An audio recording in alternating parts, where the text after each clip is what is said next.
What happened in the early morning hours over the waters northeast of the Korean peninsula was not a routine missile test. It was not a provocation in the traditional sense of that word, and any analyst describing it as such is demonstrating that they have not understood what they're looking at.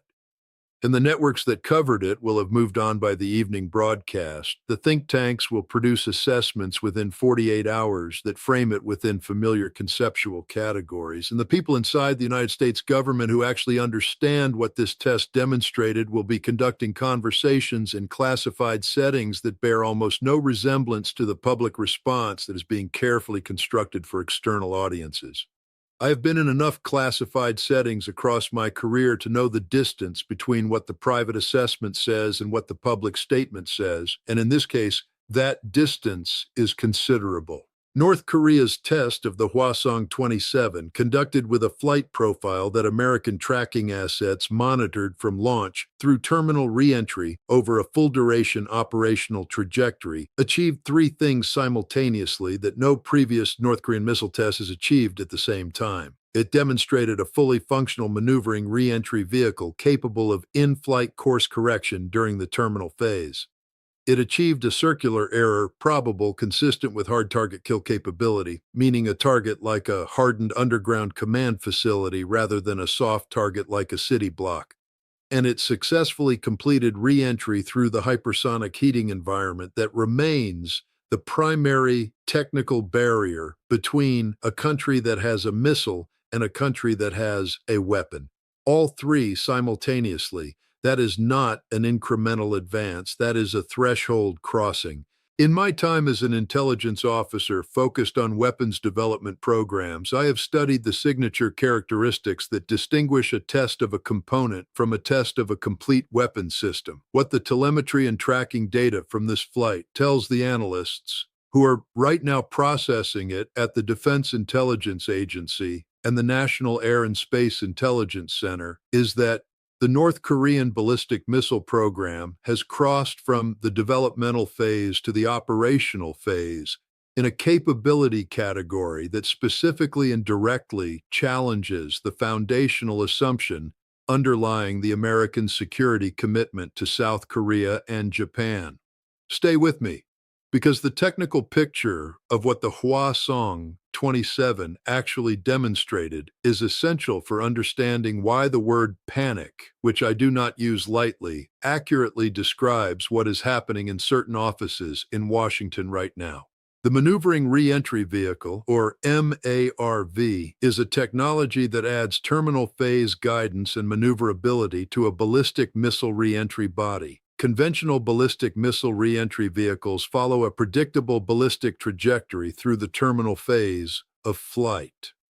Once they separate from the rocket body and begin atmospheric re-entry, their trajectory can be calculated with sufficient precision to engage them with ballistic missile defense interceptors that are positioned along the predicted flight path. This is the operational principle underlying the Terminal High Altitude Area Defense Battery deployed in South Korea, the THAAD system, and the ground-based mid-course defense interceptors deployed in Alaska and California that form the primary American homeland missile defense architecture. The system works against a non-maneuvering re-entry vehicle because the intercept calculation depends on predicting where the target will be when the interceptor arrives. A maneuvering re-entry vehicle that can execute course corrections during the terminal phase breaks the fundamental mathematical assumption that underlies the intercept calculation. The interceptor is aimed at a predicted position that the target deliberately vacates. The specific maneuver authority that the Hwasong-27 re-entry body demonstrated derived from tracking data that measured the magnitude of course deviations during the terminal phase is sufficient to defeat a THAAD engagement under standard operating parameters at ranges consistent with South Korean targets from North Korean launch positions. This is not a theoretical limitation, it is a geometric one.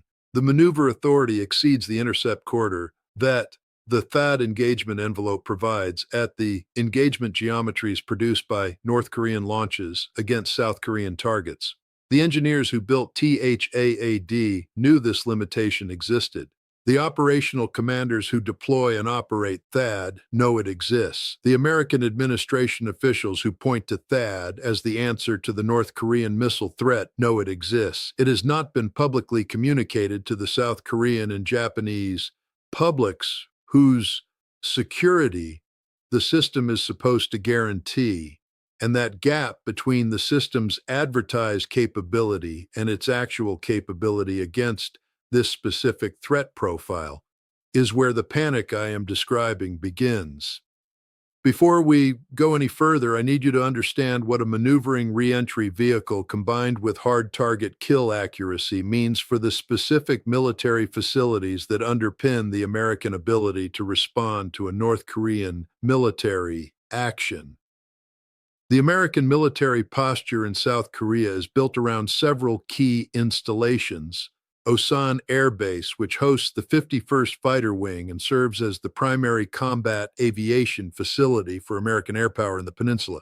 Camp Humphreys, the largest American overseas military installation in the world, which serves as the headquarters of United States Forces Korea and contains the command and control infrastructure for coordinating any American military response to a North Korean attack. These facilities are hardened against conventional explosives and protected by the layered air and missile defense systems I described. But hardening and defensive systems are designed against threat parameters. The Hwasong 27 test demonstrated threat parameters that exceed the hardening standards and defeat the defensive systems at the engagement geometries relevant to these specific targets. Camp Humphreys is not a secret. Its GPS coordinates have been published. Its facility layout has been photographed by commercial satellites that anyone can access. A maneuvering re-entry vehicle with hard target kill accuracy and demonstrated capability to defeat THAAD at relevant engagement geometries is not a general deterrent against American military action. It is a precision instrument for eliminating the specific command and control infrastructure without which American military forces in Korea cannot function as a coordinated fighting force. That is the weapon that North Korea just demonstrated. That is what is generating what I am calling panic in the relevant offices in Washington. And that is what the public response is being carefully constructed to obscure. Keep watching, because the strategic dimension of what this test demonstrated extends beyond the Korean Peninsula to the architecture of American extended deterrence in the entire Indo-Pacific region. American security commitments to South Korea and Japan rest on what strategists call extended deterrence, the guarantee that American nuclear and conventional military capability will be employed on behalf of alliance partners facing existential military threats. The credibility of that guarantee depends on American ability to project and sustain conventional military force in the region at sufficient scale and effectiveness to defeat or deter North Korean military action at acceptable cost.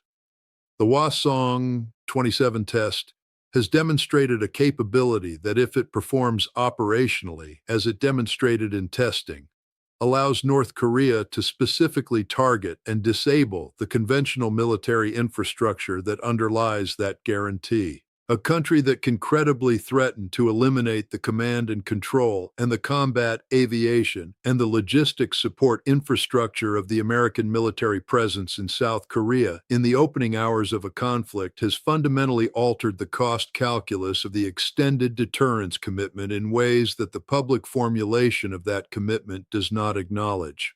The briefing that South Korean and Japanese defense ministers are receiving from their American counterparts this week is not the briefing that was available to them before this test.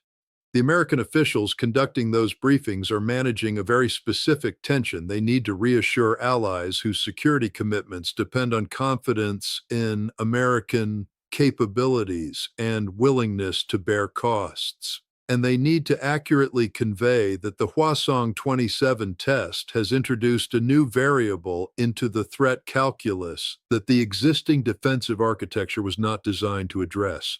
Squaring those two requirements in the same briefing in the same set of words is a communication challenge that I do not envy the briefers.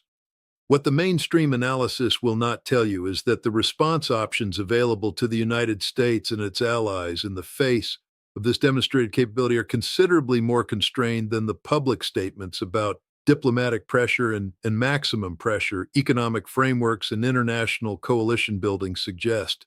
China is North Korea's primary economic lifeline and the only external actor with meaningful leverage over North Korean strategic decision-making. The Chinese government's response to the Hwasong 27 test has been measured criticism combined with calls for dialogue and diplomatic resolution. That response reflects a Chinese strategic calculation, which I have studied in considerable depth over my analytical career, that a North Korea with growing ballistic missile capabilities that specifically target American military infrastructure in South Korea serves Chinese strategic interests by complicating American military planning and consuming American diplomatic attention and defense investment that might otherwise be directed at the Indo-Pacific competition with China. You think you have heard the worst of it. You have not even close. The hardest part of what the Hwasong 27 test revealed is what it tells us about the timeline for North Korean deployment of the capability it demonstrated. In the development to deployment cycle for previous North Korean systems, operational deployment typically follows a successful full-range test by 12 to 18 months, representing the time required for production of operational numbers of missiles, deployment to operational units, training of launch crews, and integration into operational war plans. If that timeline applies to the Hwasong 27, the system could be deployed in operational numbers to units with pre-planned target coordinates that include every major American military installation on the Korean Peninsula within 12 to 18 months of this test. The test just conducted. The deployment clock just started. The American military response to this timeline constraint is currently being developed in exactly the kind of classified planning process that public statements are designed to obscure rather than illuminate. The options available range from accelerated defensive system development to preemptive strike planning to diplomatic pressure through every available channel to some combination of all three. Each option carries costs and risks that the others do not. The political leaders who need to make these choices are doing so in a domestic political environment in both Washington and Seoul and Tokyo that makes the honest communication of the threat parameters I have described here extraordinarily difficult. Publics that have not been briefed on the actual performance parameters of the Hwasong 27, on the specific limitations of THAAD against maneuvering re-entry vehicles, on the targeting implications of hard target kill accuracy against specific military facilities, cannot meaningfully participate in the democratic process of deciding what costs and risks are acceptable in response. That information gap is not accidental. It is a policy choice, and it has consequences. I have been in enough military intelligence environments to have witnessed the institutional pressures that produce the gap between classified reality and public communication. I understand why it exists. I am not here to pretend that the management of sensitive intelligence information in a complex security environment is simple, or that the decision makers choosing to manage that gap are doing so from bad motives. I am here to tell you that the gap exists, that it is larger than it usually is in the wake of this specific test, and that what you are being told about North Korea's missile program and about the American and Allied capacity to address it does not match the picture that honest technical analysis of the Hwasong 27 flight data produces. The decisions being made right now in Washington and Seoul and Tokyo and Beijing in response to what was quietly tested over those northeastern waters will determine whether the strategic stability of the most economically significant region on Earth is maintained, or whether it has entered a period of acute instability that the institutional architecture of the international order is not currently equipped to manage. The next 72 hours will not resolve this situation, but they will begin to reveal which of the available response trajectories the relevant decision makers are choosing to pursue. Pay attention. What North Korea tested quietly changed the strategic picture in ways that are not yet fully visible, but will become increasingly apparent as the weeks and months following this test unfold. The panic that is currently contained within certain offices in Washington will not remain contained indefinitely. When it reaches the surface of public discourse, the world will look different from how it looks right now, and the decisions that determine what that world looks like are being made in these hours and these days. The clock is running. Stay with this. Let me add one more dimension to this picture that the conventional framing of North Korean missile tests consistently misses, because it goes to the heart of why this specific test is different from all the ones that preceded it. Every previous North Korean ballistic missile test that generated significant international response was ultimately interpreted through the framework of nuclear deterrence. The assumption embedded in that framework is that North Korean ballistic missiles are instruments of strategic nuclear deterrence designed to prevent regime change by demonstrating a retaliatory capability against American cities or American military forces significant enough to make the cost of attack prohibitive.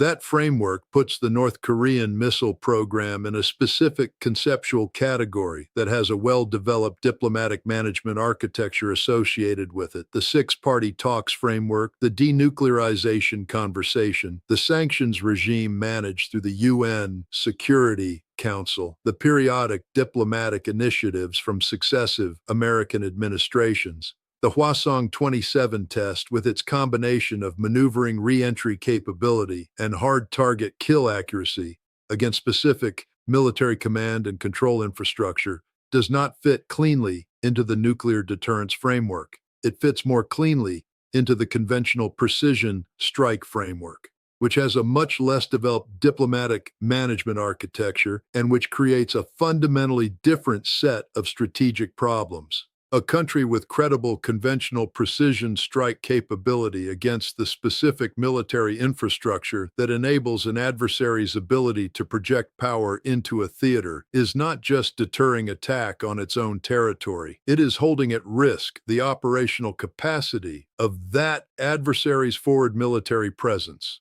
That is a different strategic problem with different implications, and the existing frameworks for managing the North Korean security challenge were not designed for it. The people of South Korea, 25 million of whom live within artillery and missile range of the demilitarized zone, and the people of Japan, who absorbed the experience of North Korean missiles transiting their airspace in previous test sequences, are living in a security environment that has just become measurably more complex. The families in Seoul and Busan and Daegu and Osaka and Tokyo and Sapporo deserve honest communication about the nature of the threat environment they inhabit. The governments responsible for their security are managing a situation where the honest communication of that threat environment creates its own set of risks by potentially undermining the confidence in alliance protection that itself contributes to regional stability.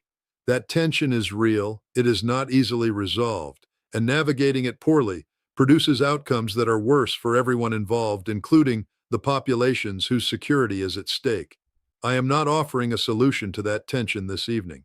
I am telling you the tension exists, that it's more acute after this test than it was before it, and that understanding it is part of understanding what this quiet test in the waters northeast of the peninsula actually changed. Pay attention to what comes next. It will tell you a great deal about whether the institutions responsible for managing this situation are equal to the problem the Hwasong 27 just created. The ground-based mid-course defense system, the GMD architecture deployed in Alaska and California as the primary American homeland ballistic missile defense layer against North Korean intercontinental ballistic missiles, is a system that has been the subject of controversy within the American defense community for reasons that are rarely communicated clearly to public audiences. Its tested intercept reliability against the threat parameters it was designed to address has been a subject of persistent concern among the missile defense technical community, with Government Accountability Office assessments and independent technical evaluations suggesting that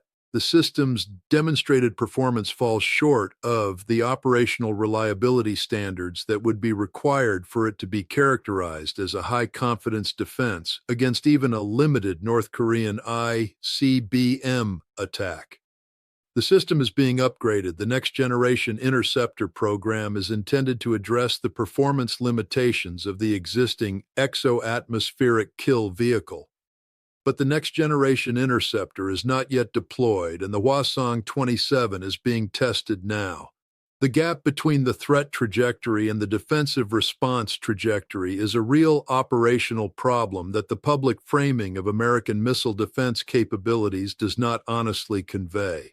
What I have not yet told you, and what the next section of analysis requires you to sit with carefully, is what the combination of the Hwasong-27 maneuvering re-entry vehicle capability and the GMD performance limitations means for the American nuclear deterrent posture in the Pacific.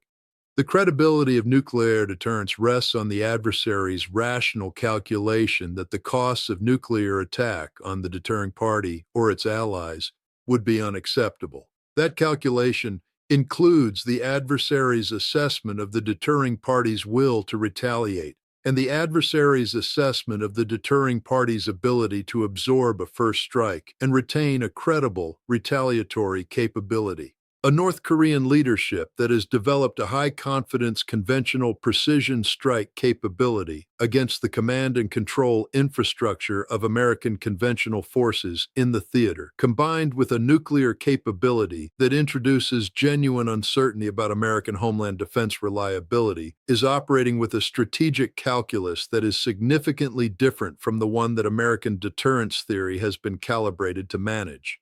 This is not a comfortable observation. I wish I could tell you something more reassuring. The honest technical picture does not permit it. The next 24 to 72 hours will begin to reveal how Washington intends to respond to what the Hwasong-27 demonstrated. The response will need to address the immediate alliance reassurance requirement in Seoul and Tokyo. It will need to position the American defense posture in ways that begin to address the specific capability gap the test exposed. And it will need to do all of this while managing a relationship with China, which holds the primary lever of influence over North Korean strategic decision-making in a context where American-Chinese relations are simultaneously strained by competition across multiple other domains. The diplomatic and strategic complexity of managing all three of those requirements simultaneously, under time pressure and in a politically constrained environment, is formidable. The people in Washington who are trying to do it are not stupid, and they are not unconcerned. Whether the institutional structures within which they are operating permit the quality of decision-making this moment requires is the question whose answer will determine what the world looks like on the other side of this episode. Pay attention to what the next days reveal. America is in full panic mode for reasons that are now clearer than they were before this quiet test took place. Understanding why the panic is warranted is the first step toward understanding what must be done about it. The test was quiet. The implications are not. A weapon was demonstrated that changes the strategic equation in the Pacific in fundamental ways that the public statements of every government involved are carefully designed to minimize rather than accurately convey. That is the reality. Sitting with it honestly, rather than accepting the reassurance that the official framing provides at the cost of understanding, is not a comfortable choice. It is a necessary one. The next developments will come. They will be framed for you by institutions that have specific interests in how you understand them. Come back to what the technical picture actually shows. Come back to what the capability that was demonstrated actually means for the force structures and the deterrence architecture that underlie the security commitments you and your government are living under.